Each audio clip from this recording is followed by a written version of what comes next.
Au commencement était le Congo.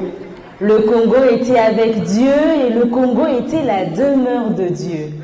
En ce temps-là, la République démocratique du Congo était informe et vide. Il y avait des colons sur la surface de nos terres.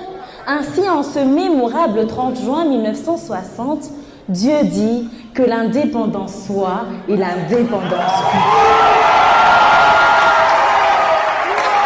Mesdames et messieurs, et si Dieu était congolais?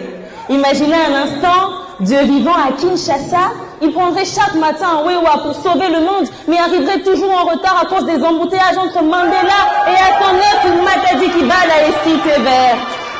Ah, si Dieu était congolais, le ciel ne serait pas bleu, non, il serait rempli de déchets en plastique, de fumée, d'herbe et d'odeur de macayabou, mais il y aurait toujours un coin VIP pour les anges sages.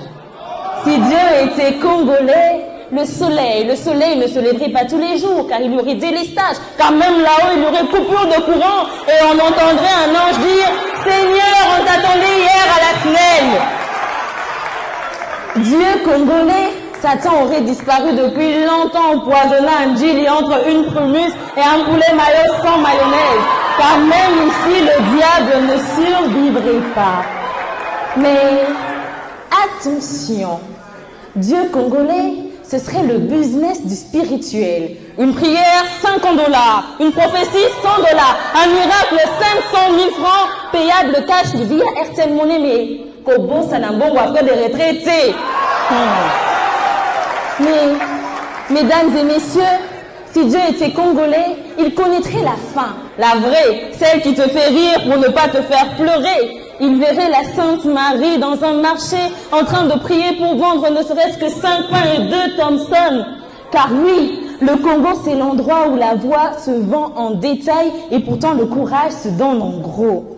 Mais si Dieu était congolais, il marcherait à Goma, à Béni, dans l'Est où le sol pleure le sang. Il porterait ses enfants abandonnés. Il verrait ses corps là par terre et dirait « Ces Rwandais que vous voyez là, vous ne les verrez plus jamais !»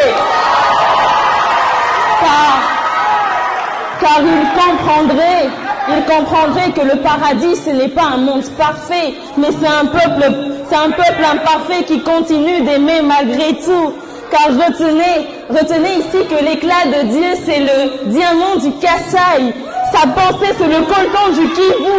Sa lumière, c'est le cuivre du Katanga. Et son parfum, c'est le pétrole de Mwanda.